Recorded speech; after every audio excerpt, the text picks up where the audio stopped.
Welcome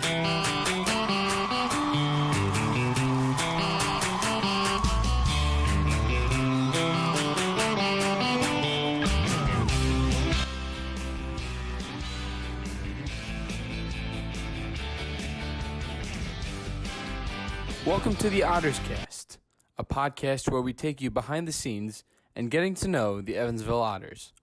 I'm your host, David Nguyen. Tyler Vail enters his 9th season of playing professional baseball and his 4th year with the Otters.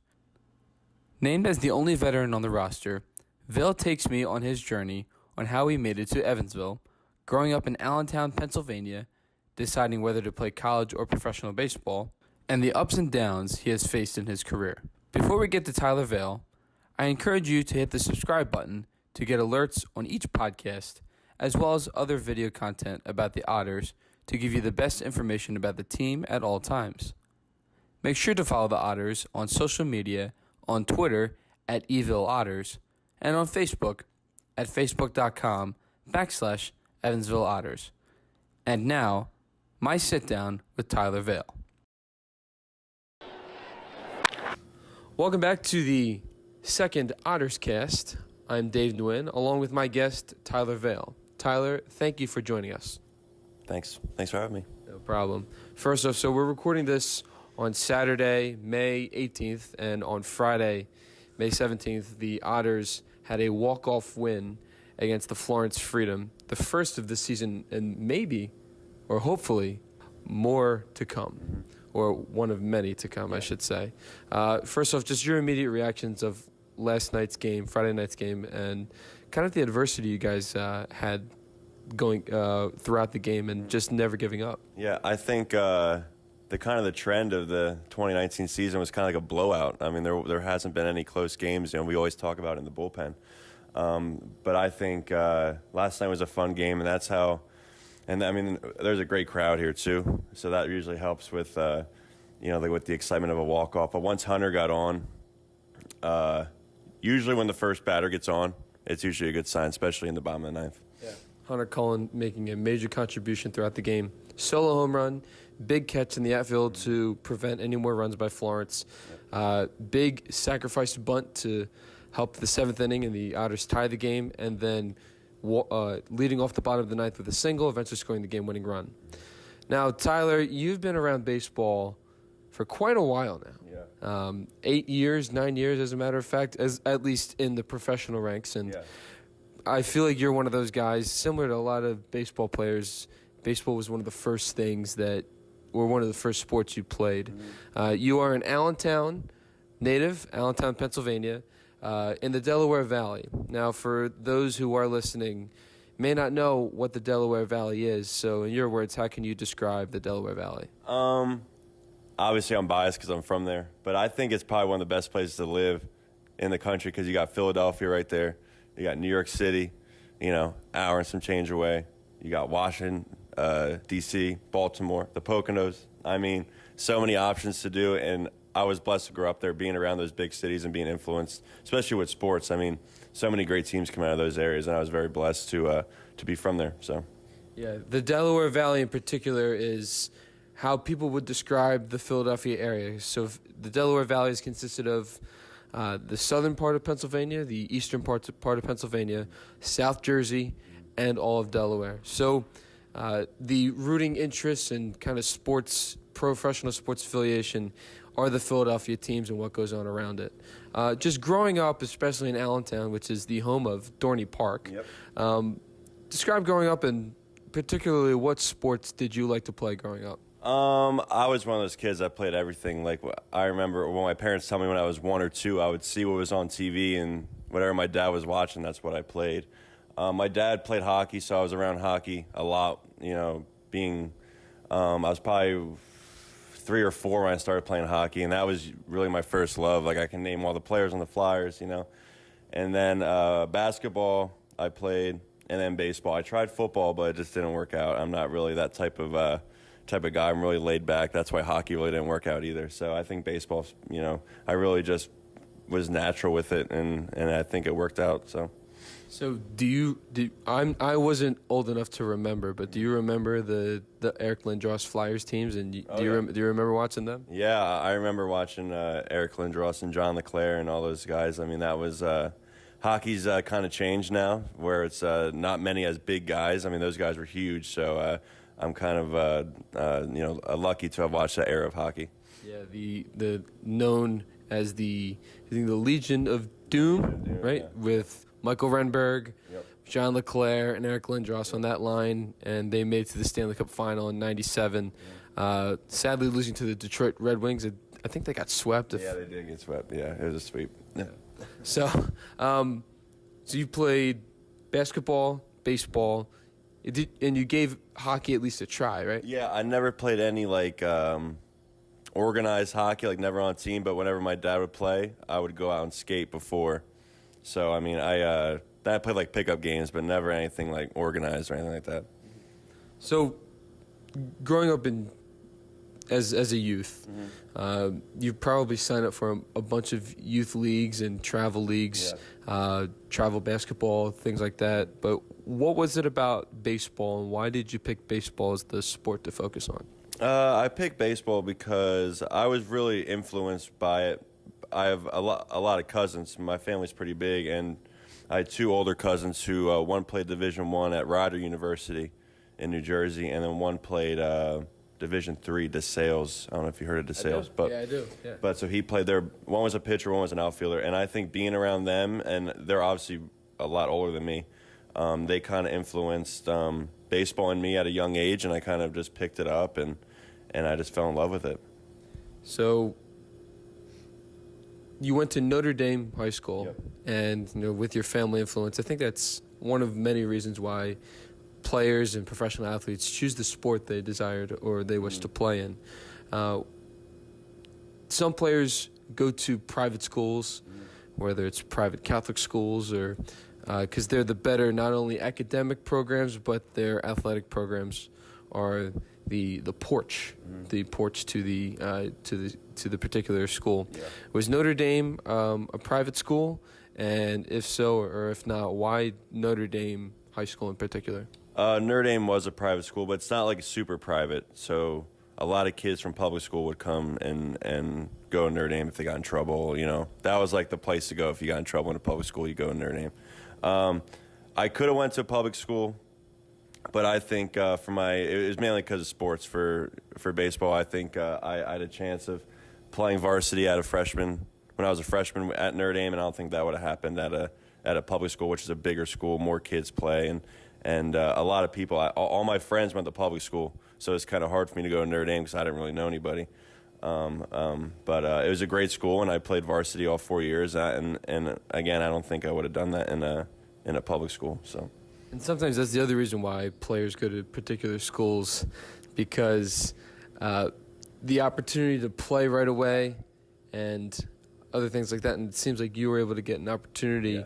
Yeah. You were a starting pitcher right away, right? And why pitcher of all positions in baseball? I don't know. I played second, short, first. I loved hitting and playing the infield, so that's what I love to do. And I try to remember when I first pitched. I was young, maybe like 7 or 8. The coach asked me if I wanted to pitch, and I said, sure, whatever. And I just remember throwing strikes, and that was all I really needed to do. And then once I started to be more consistent with strikes, me and my dad would go on the side of the house, and we made a little mound. And I always threw from 60 feet, even when I was like 11. Oh, wow. That's incredible. Yeah, so I think that's where my arm strength came from. And just doing that every day, I think it just, I just got hooked to it, and I love striking people out. So sometimes it's not only I've known that, or I've heard that being versatile, especially in sports, is important. Yeah. But if you're able to gravitate towards a position where you feel that you could be the most successful, as well as others around you and your coaches and your teammates. Was that the kind of situation as far as you transitioning from the infield to being a pitcher? Yeah, I mean, the more positions you have, the more valuable you are, especially in baseball. I mean, it's probably the only sport, maybe basketball too, where you could have different positions and be successful at it. Yeah, but I just loved second and short, and pitching was kind of second. You know, I would only pitch if they needed me, or you know, if someone got in trouble, I would come in and pitch. But yeah, I mean, I guess I was the modern day, utility player.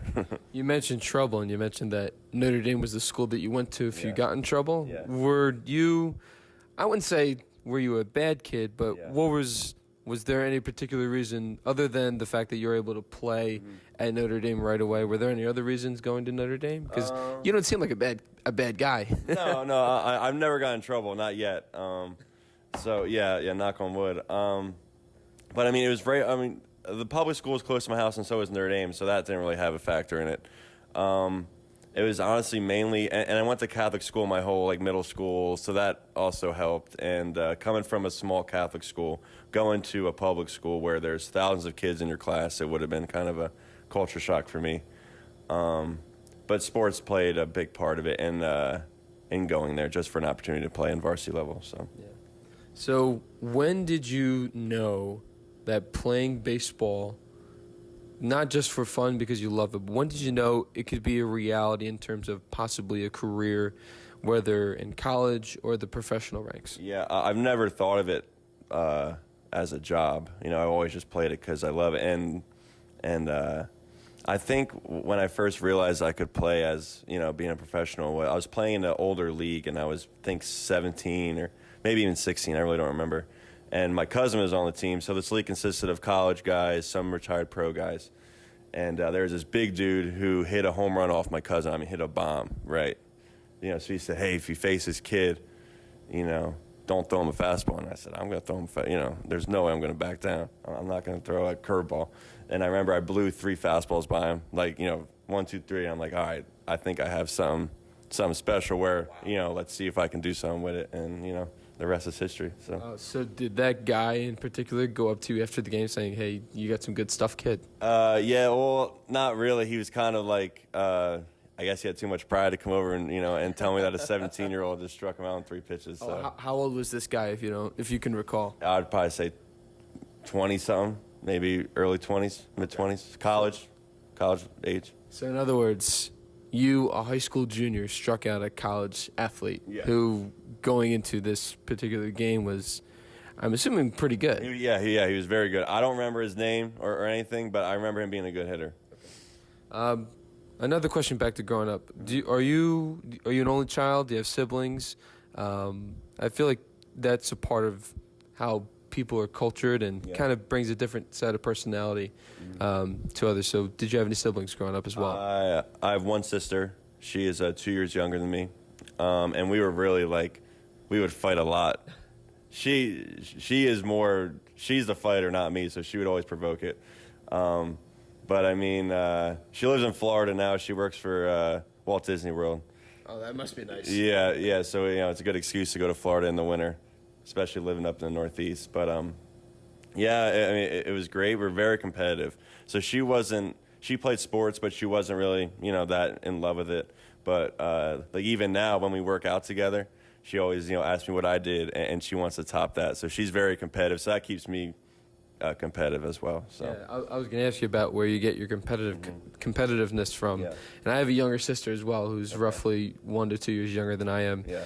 And in a way, she was a better athlete than I was too. Okay. So I kind of relate to that as well. And if my sister was really fast, I don't know the attributes that your sister had, but she had speed. And if she was a boy, she probably would have gotten a scholarship somewhere collegiately. Yeah. So what was it like going back and forth between, I guess, the competitiveness between your sister and yourself? I would have to say her attribute was she would throw a pretty hard punch. So I remember always being, even now when I see her, I'm scared of her because she'll snap on you and she'll hit you with a little quick little 2-piece and you won't see it coming.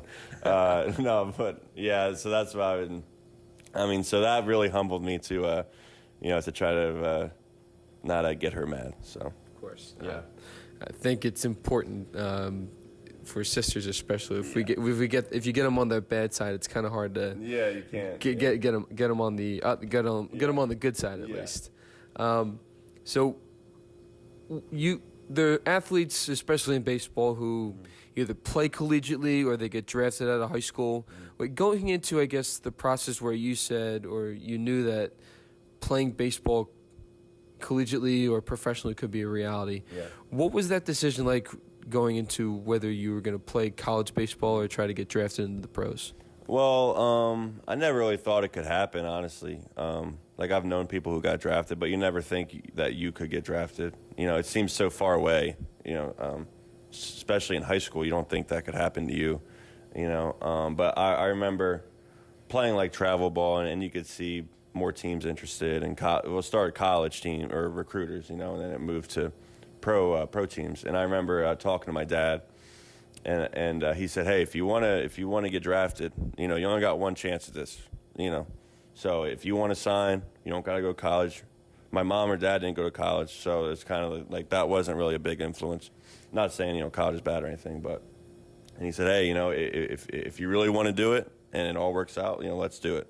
So I was lucky enough to get drafted in the 5th round out of Notre Dame High School, which is like unheard of. You know, not many kids get drafted out of the Allentown area, especially out of high school. So it was an easy decision to make. I wasn't in it for the money, but you know I got a good amount of money, so that helped too, and you know, and the rest. You know.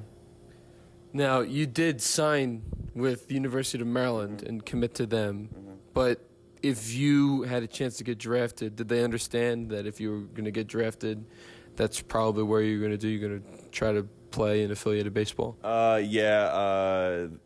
Coach Backish was the head coach of the University of Maryland at the time. He's now the head coach at Michigan.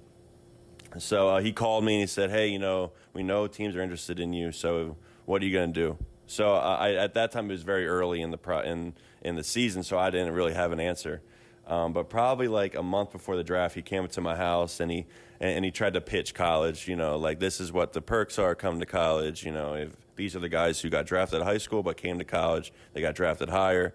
So I mean, he tried his best to pull me the college route, but I already really had my mind made up at that point. So now, describe draft day, and I guess the emotions and how did you feel, especially when you got picked in the 5th round? Because I'm pretty sure that's pretty good for an 18-year-old 18-year-old kid who's wants to make his dreams a reality. Yeah.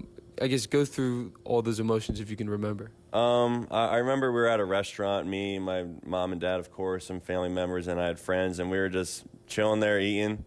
We had the draft on our phones. You know, you can like track the rounds and stuff. And I started getting phone calls and really early in the morning, like 9 a.m. I don't remember when the draft started, but I remember like waking up and having calls and they're like, "Oh, you know, you still going to sign this and that?" And I said, "Yeah, you know, there's nothing changed. You know, I'm not going to back out or anything." And I remember the A's scout called my dad because I didn't have an agent. So my dad was my agent, I guess you can call him. So I remember the A's called my dad, and then he didn't tell me I was getting drafted by them. So he knew before I did. So I'm sure it was kind of hard for him to not tell me. But then once I forget what overall pick it was, 155 maybe. Once that pick came up, I saw my name come across the thing, and it didn't hit me till later. You know, like when it happened, it was crazy. But then, like once I sat down and realized what just happened, it was unbelievable. I mean, to play baseball and that be your dream, and for it to happen is pretty cool. So now you seem like a very humble kind of guy, a very appreciative guy of your opportunities. Yeah. When you were in high school, and is it fair to say that you were one of the better athletes in your school? I mean, I'm going to say yeah, you know, just because that's who I am. I'm not really going to I have confidence in myself. But there was some, on my team, especially on my baseball team, there were some good kids who played football, basketball, and baseball, all on the varsity level. So there was definitely better athletes, but I'm not going to give them any credit. Right. Now, I mean, along with that, the guys who know that they're the top dogs or the best at the school, sometimes their ego gets to them and they walk like they're the big man on campus. Yeah. What were you like? I feel that you were the kind of guy who, you know, you did well at baseball, but at the same time, you kind of talked to everybody. You didn't view yourself as high and mighty, and I feel like is it, you know, that's kind of your character. Yeah, that's pretty accurate. I try to be friends with everybody. I didn't just hang out with the baseball guys or the sports, or the jocks, as they would call it. I try to be friends with everybody. I try to talk to everybody. And actually, like, my main group of friends, they didn't even play sports at all. Oh, So, really? yeah. Wow. So the kids who I was hanging out with on the weekends from high school, they didn't play sports. So it was so we had a good mix of friends, which was cool because, I mean, it's smaller school, so you can't really ignore people, No, I agree. I don't know if the Shaq may have told this a couple of times, but growing up, he didn't do well in school. So one day, instead of making fun of the nerds, he actually became friends with one. He needed help in a class. They tutored, and I'm pretty sure he's close friends with them today. But I think it just goes to show that if you don't have an ego and kind of have the character that you did growing up, that things might be, in a way, a little bit easier when making interactions with different people. Yeah, I mean, if you and also my dad always told me this, I am a reflection of my parents. So if I, act like an idiot or something, or cocky or whatever, that kind of reflects them, and I don't want to give them a bad look, So they told me that at a really young age, so that kind of groomed me for high school. So it seems like your dad was really involved in your life, both on and off the field. How important was he? Especially, was he your coach at a certain period of time in your childhood? Yeah, he was never the head coach, but he would help. So if the coach needed help, he would coach. But he was always the hardest on me. Like, when I would pitch and someone else would screw up, he would take it out on me because he couldn't yell at them. So that kind of made me a stronger person, I guess. So I can take a lot. I don't really, not really affected by someone yelling at me or something. Yeah. So he was never my head coach. He was like a helper, I guess you can call him. Yeah, I think growing up, if a lot of people's dads, a lot of athletes' dads are the ones that push them to try to be the best as possible. Yeah. So we'll flash forward to 2010. So you're drafted by the Oakland Athletics in the 5th round. Yep. You tell the University of Maryland that you're going to play professional baseball and try to make it, and I'm assuming University of Maryland understood. Yeah. Take me through, I guess, your first 4 years, because you were with the Oakland Athletics, going from rookie ball, going as high as to single A. Yeah. Take me through your first 4 years. I mean, because you're 18, this is 18 to 22, 18 to 23. Yeah. What was your life like, both on and off the field, more particularly on the field, and what you had to do in order to be a pro, in a sense? I wish I would have, before I answer the question, but I wish I would have known what I know now, what I did when I was 18, because it's completely different on how I carry myself. Like, when I was with the A's, I just trusted my ability. I didn't really, I worked out, but I didn't really do anything extra. Because I didn't know any better, because when I'm only 18, I didn't know. There was no, schedule that I was on like these college guys did. But with the A's, it was a great time. I had a lot of fun, but I wish I knew how to carry myself as a professional, where I kind of took things for granted. Because I'm a professional athlete. I'm 18. When I go home, everybody wants to talk to me and hang out with me and stuff. And then, so I kind of let the social thing get in the way, where I thought I was invincible. This thing, I'm going to get to the big leagues with the A's is how it works. I'm a pretty high pick. And then as the years gone on, so especially in my last year, I kind of figured out wow, I'm not the 5th round pick anymore. There's been 4 others, so you kind of see that, where you're kind of put to the back of the room, and that's when you got to let your ability do the talking and your numbers do the talking. And it was just too late for me with them to show that I had enough. And that's when I got released and came here. But I'm very appreciative that the A's were a great organization and very laid back. And I actually played with Max with the A's, so that's kind of funny how we're here now, But it was a fun 4 years. But like I said, if I would do it all over again, I would definitely want to know what I did, or what I know now, what I did back then. So it's very interesting you say that. Now, it seemed like you were progressing and moving up a little bit in your first 4 years. Yeah. What is, compared to your track record, was it on par with what your projected track record should have been as far as your first 4 years in minor league baseball? Yeah, I knew they told me that they wanted to move me pretty fast through the system because I had a good rookie ball year, and then I had a good fall. Like they had a little league to get together, and I did well in that. So going into my first spring training, they told me they want to move me fast through the system, and I thought that's great. You know, that's exactly what, because the minor leagues, everyone knows, is a grind. You don't want to stay there long. But I went to Low A my first full year, played with Max, and didn't really have success. They were working with me mechanically and all that stuff, so that wasn't, you know, I just didn't have a lot of success. And then I did short season, and then I had injuries where, you know, I mean, being a pitcher, it's unnatural motion. Injuries are going to happen. But they just seem to happen pretty regularly where I would rehab for 4 months and I'm good, and then it happened again. So injuries played a part. But so that kind of delayed my movement through the system. And then, like I said, at the end, it kind of just, you know, fizzled out where my ceiling was with them, and they just had guys who they wanted to see more. So Now, of the many stops you made in your first 4 years, you played for the Vermont Lake Monsters. And a little fun fact about them, one of their broadcasters is now the voice of the University of Virginia men's basketball, football, and baseball teams. Really? Yeah, David Nguyen. Yeah. So kind of the trajectory of where people start out and where they end up, it's kind of cool and amazing. Yeah. What were some of the stops that you can remember in your first 4 years, and what was it like traveling to different organizations? Because life probably wasn't as easy as you thought it was, especially off the field with dealing with whether it's getting treatment or but there's a lot of stuff off the field that I don't think people realize what it's like being a baseball player.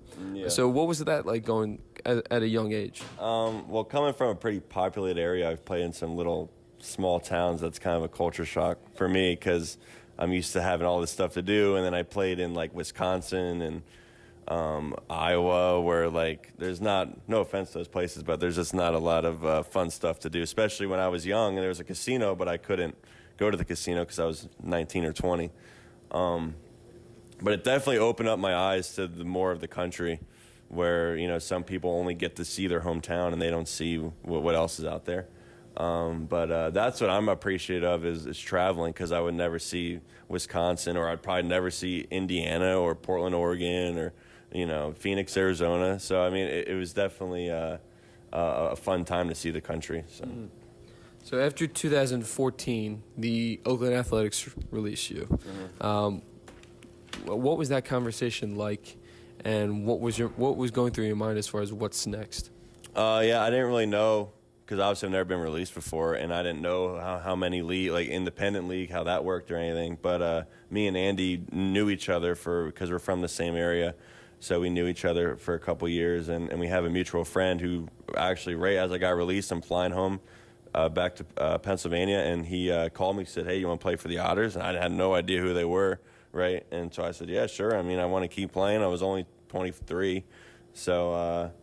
And then I was home for 2 weeks, and I came out here. So there was no, like, reflection period of what happened, like, oh, you got released, sulking in it. It was I got home, and I had to get ready to come out here. So I think that helped me kind of get over the being a release part. So. Oh, wow. So your transition from being released from the A's to playing somewhere else occurred rather quickly. And yeah. I think there's that thing that people say sometimes about who you know instead of what you know. Yeah. And I'm sure you're very grateful for this individual to link you with Andy and things like that. Yeah. That's so you come to the Otters in 2015.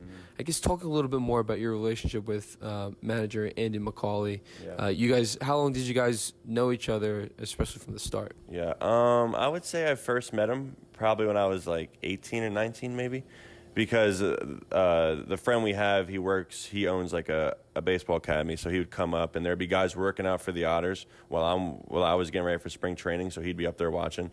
So I don't know exactly what age it was, but I just remember meeting him probably when I was 18 or 19. So that obviously helped me come here. But then with Max being here too, me and him played together, and we were friends with the A's. So it was kind of funny how it all worked out, you know, to come here.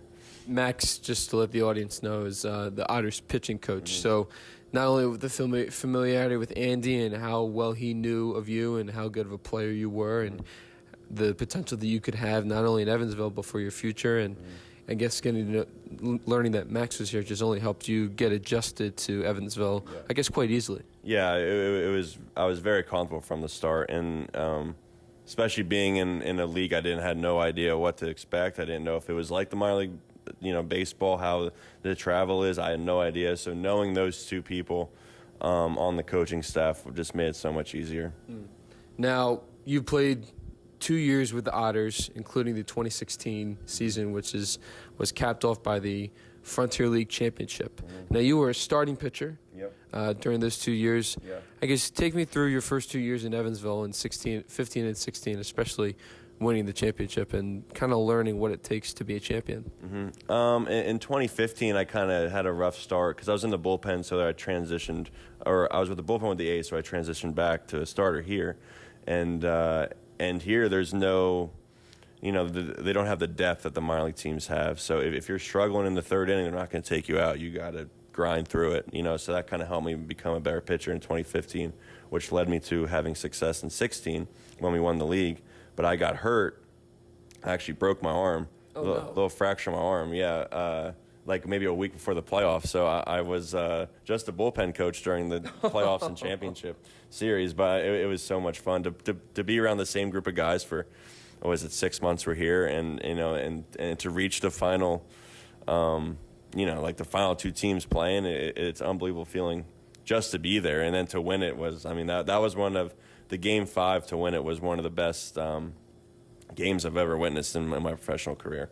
Now, there's some players who feel that they're grateful for the opportunity, and especially to win, but did you have that itch to say, I wish I could have been on the mound at least once during that whole run? Oh, yeah. To be competitive as I am, it was tough for me to sit in the bullpen and watch, especially because I was having a good year until I got hurt. I knew I helped to get the team there, but it just didn't feel the same to win it just sitting there being a spectator rather than playing. So I still wish I could have pitched at least one game in the championship series. So after 16, you get a second opportunity with the Major League Baseball and affiliated baseball with the Arizona Diamondbacks. At that time, how did you feel saying, maybe I got another shot at this? Yeah, second chances in professional baseball don't really happen a lot.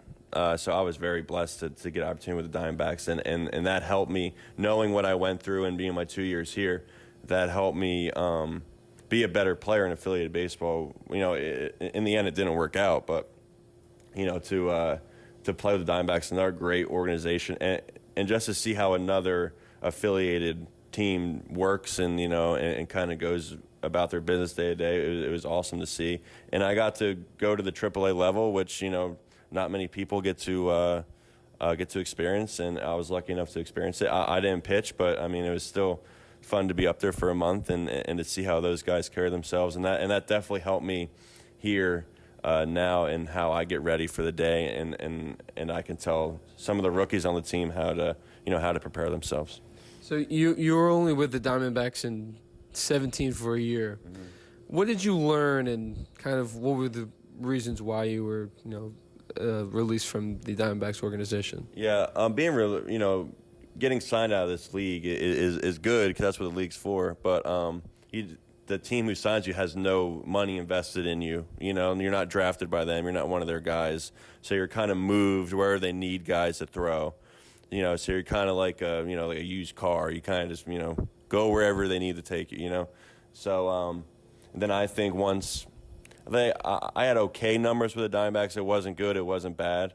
But I just didn't do well enough to earn a spot in spring training. And it wasn't the biggest of deals because I came back here. So, it was cool, like I said, to play with them, but I wasn't really that devastated when they didn't ask me back. Okay. So now you came back to the Otters in 18. You're still a starting pitcher, but in 18 you moved towards the bullpen. Mm-hmm. What was that transition like? I guess it may have been easier for you because you were in the bullpen when you got to the A's, even though you were a starter in high school. Yeah. So what is that transition like? Because I think at one point you were a pretty good starter, particularly in the month of June of 2018. And did you want to move the bullpen, or was Andy and the coaching staff saying, we feel that we're going to need you in the bullpen because that's what will be best for the team? I'm actually more comfortable in the bullpen just because you're in every game. And you're out there running around and BP and there's no worry about, I got to pitch this day. Like, you don't know when you're going to pitch, I don't know if I'm going to pitch tonight or 2 days from now. But so that's what I like about it. I'm more comfortable in the bullpen. No offense to starting. I love starting. It was, to give your team a chance to win for potentially 7 innings or even a whole game is a lot of fun. But once they asked if I would be in the bullpen, because we had a starter who was coming back from an injury, so I kind of, I was doing okay, but I kind of saw where, okay, I'm going to go to the bullpen and help the team that way. I was more excited than kind of, sad that I got booted from the rotation. But now being in it now, it's only 2 weeks old this season, but I love it compared to starting. Like, I'm so excited to come to the field every day and pitch in those crucial innings and hopefully lock down a win for the team. As just not a bullpen pitcher, but you are the closer. Mm-hmm. Now, I may have asked you this earlier, but is there any kind of pressure that you feel when you come into a game for a particular situation because the team says that you're the guy to close this out and get the win for the team? Yeah. Or is it just you've been a competitive guy your whole life, you've been through a lot of situations where the pressure doesn't faze you? Yeah, I'd be lying if I said I wouldn't get nervous, in that situation. I think anybody would, especially when your team or the game's on the line, 1-run game or whatever it is. But I think that's where me being laid back kind of helps me because there's been a couple situations, not really this year, I only pitched once this year so far, but last year there was situations where I'd come in bases loaded or 1 out, and I wasn't really fazed by the situation. Kind of just, you got to stay level-headed and you can't really get too amped up because that's when bad things tend to happen. So I think that's where I fit well being a closer is I kind of stay even keel where I don't really let the situation get too big or doesn't fire me up. I kind of try to stay pretty level-headed where this is, it's a big situation, but I can't, the level-headedness kind of keeps me in check. One more big question, then I'll get you to my final few. Mm-hmm. And really thank you for taking some time out of your day, Tyler. What do the Evansville Otters mean to you? The Otters mean to me probably that's a good question. There's so many ways I can answer it.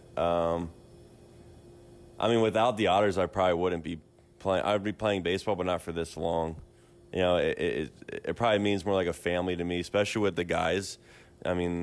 All the guys are pretty much back from last year, and that how close we were there kind of helped me to come back here. So I think probably being a close-knit family and with the coaching staff how it is, it makes it a fun place to play and spend a summer, and I think that's what keeps me coming back as long as I can.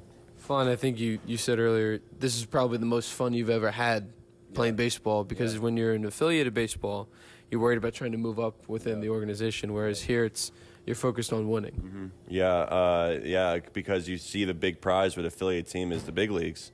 Here, there's not really, you want to get signed, but that's not guaranteed for everybody. Not saying the big leagues is, but you see the light at the end of the tunnel when you're with affiliate team. You see the big league guys being around and you see the team. But here, you just got to win, and if you win, you usually the big teams, guys on it, get signed out of this league, and then obviously the big goal is to win a championship. So in the minor leagues, playoffs and championships are cool, but at the end you want to move up, and here you just get back to what you did when you were younger and just worry about winning. Final few here. Us being from the Philadelphia area, we love cheesesteaks. Oh, yeah. I think it's fair to say. Yeah. Where do you normally get your cheesesteaks? There can't be just one spot. I feel like there's a few. Yeah, there's a few. Growing up, my dad always took me to Pat's cheesesteaks in I think it's South Philadelphia. But then there was one in Allentown, Tony Luke's, which is also in Philadelphia, that me and my dad went to a lot. I'm a Geno's guy personally, but the thing about Tony Luke's is is that what makes it so good is the bread. I think that's fair to say on that one. But you're a Pat's guy? Yeah. I gotta stay loyal to Pat's. I know Geno's right across the street, obviously. But Pat's is the number one for me. Okay. Being from Philadelphia, we're big Eagles fans as well as Phillies, Flyers, and Sixers. What are the teams for your rooting interest in order for Philadelphia sports? Flyers are number one. Wow. Yeah. Okay. Hockey's probably my favorite sport. Okay. As a whole, so Flyers are number one. I would probably say Sixers number two. Really? Yeah. Okay. Then I grew up a Yankee fan, so I went to more Yankee games than Phillies games. Okay. And then I'm not really I love football, like fantasy football and stuff. So it's hard to pick a team. But my cousin played for the Eagles for a few years. Oh, yeah, who's your cousin? Steve Everett. He was a center for I forget when, like the Donovan McNabb era. Okay. So early Donnie Mac when he was mobile? Yeah, early, like his first couple of years. Okay. So I was a big Eagles fan then. It kind of, washed away a little bit once I became playing more fantasy football.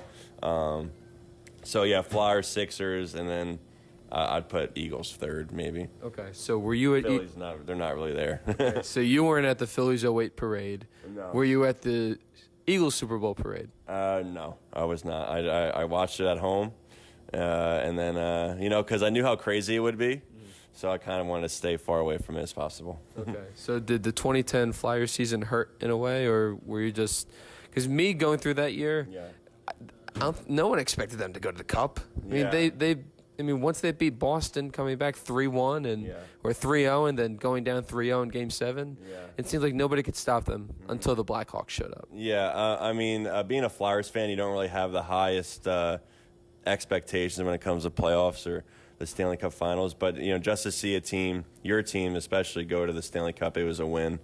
So I wasn't really that upset when they lost. Just to see them play in the Stanley Cup was more for me. What is up to 5? What are your favorite foods? Favorite foods? I would probably get in trouble if I didn't say this, but my grandmother's cooking, my mom's cooking are one combined. That's something that we don't get to go. We don't appreciate until we're out of the house or on the road, and just miss the most. Yeah, so I'd say mom and grandmother's cooking number one, and then I love Mexican food. Chipotle is up there. I eat that all the time.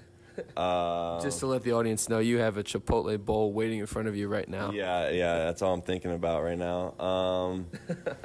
And then, so that's 3, right? Yeah, we'll go Mexican 2, then Chipotle 3. They're different. And then I really like a Wawa hoagie. I don't know if you know what Wawa is. I know exactly what Wawa is. Yeah, and so people in the Midwest here don't really know what it's like, and I feel bad for them. Yeah, for people who don't know, it's a gas station. Well, it's more than a gas station. Convenience store, yeah. And they have great sandwiches, made-to-order sandwiches. So that's number 4. And then number 5, I love Wendy's burgers. That is kind of a tight answer, but Wendy's burgers have to be number 5. Okay. Very interesting. What's your go-to order at Wawa? Wawa, I get a buffalo chicken finger shorty with extra American cheese and ranch on it. That sounds pretty good. Yeah. Up to 5 favorite movies and or TV shows. Okay. I love TV shows, especially in the minor leagues or in playing baseball. You have a lot of downtime, so you can watch it. Movies, I would say number 1 is probably The Casino. Yes. I love mobster movies. Likewise. Yeah. I'm a quarter Italian. Yeah. I'm 50%. My mom's 100% Italian. Oh, nice. Yeah. So nice. Number 2, probably The Godfather. Ooh, Part Godfather 1. too. Part 1. Okay. I know there's like 3 or 4 parts to it. Just 3. Just don't count the third one. Yeah. Number 3, we actually watched on the bus, The Wolf of Wall Street. That movie always makes me laugh. Yes, for obvious reasons. Yeah, yeah. Which you can't say, over here. It's a R-rated movie. So. Correct. Number 4, TV show. I'm going to go TV show. Game of Thrones. Okay. Number 4. I'm not as crazy as some people are about it, but I obviously watch it, and I'm pretty upset that this Sunday is the last episode of it, so got to really enjoy it. Number 5. Sopranos? I do like The Sopranos, but I've been really on The Office lately, and I watch it every night, and it really makes me laugh, so I'd probably say The Office number 5. Okay. What are some of your hobbies when not playing baseball and watching TV shows? Some of my hobbies are I play a lot of video games. Me and my close friends back home, we play together almost every night. Oh, wow. Yeah, so we play some Fortnite. We play some Apex Legends, which is a newer game. Call of Duty. That's what we all started playing when we were younger, Call of Duty. Right. And what I don't really have. That's probably my biggest hobby is playing video games. I feel like you can ball a little bit. Like you'll shoot around with some of the guys. Oh, yeah. That's what we do at the gym, especially on the road. I try to figure out if there's a court at the gym that we're going to, because that's luckily in Windy City there was a gym, and we all shot around for like an hour. So that's a lot of fun to do. Yeah, so I guess that's a hobby. Yeah, yeah. Well, next time you guys go find a gym, let me know. I'd like to. I guess I don't know. I don't have much skills, but I can try as well. Who is the baseball player you model your game after? The baseball player I modeled my game after was probably Derek Jeter. He was, pretty much like the model human being. He never really got in trouble with the media or anything, especially being in New York, and how he preached hard work and stuff and all that. So that was, and plus he wasn't a bad winner either. He won a lot, and I know he's pretty. A lot of people criticize him over his talent. He's not the best shortstop or whatever, but just growing up and seeing how hard, he preached hard work pays off and respect people, and he just seemed to have the right morals that would help me out in my life. So so Derek Jeter was probably. What about a pitcher, since you are a closer? The pitcher, it was actually more recent, and he actually passed away, but Jose Fernandez, I used to watch him all the time. Whenever he would play, I would always stream the games on my computer, and I was pretty upset when he passed away, but Jose Fernandez was the guy who I watched every time he would pitch. My last question for you, Tyler, and really thank you. Mm-hmm. Who is your inspiration? My inspiration, that's good. That's a hard one. I'd probably have to say my dad, just growing up, he's probably my best friend, and seeing him, because he tried to play professional hockey, and kind of him living his dream through me, it kind of keeps me going, so he's probably my dad, and that's who I work out in the off season with even now. He's 50-some now, and he keeps up with me and stuff, so it's a lot of fun, and he plays catch with me somehow, and so I'd probably say my dad is my inspiration. Well said. Well, Tyler, I really appreciate you taking your time out of your day to speak to me for the Otters fans out there for the inaugural podcast. This is David Nguyen signing off, and Tyler Vail. Really, thank you so much. Yep. Thank you. Thank you. A big thanks to my guest, Tyler Vail. If you enjoyed this podcast, please hit the thumbs up button at the bottom of the screen and leave a comment below. Remember to click subscribe to get all the latest media content with the Evansville Otters. Don't forget to follow the Otters on social media, on Twitter at Evil Otters, and on Facebook at facebook.com/Evansville Otters. Once again, thank you for listening to this week's Otters Cast. Until next time, I'm Dave Nguyen.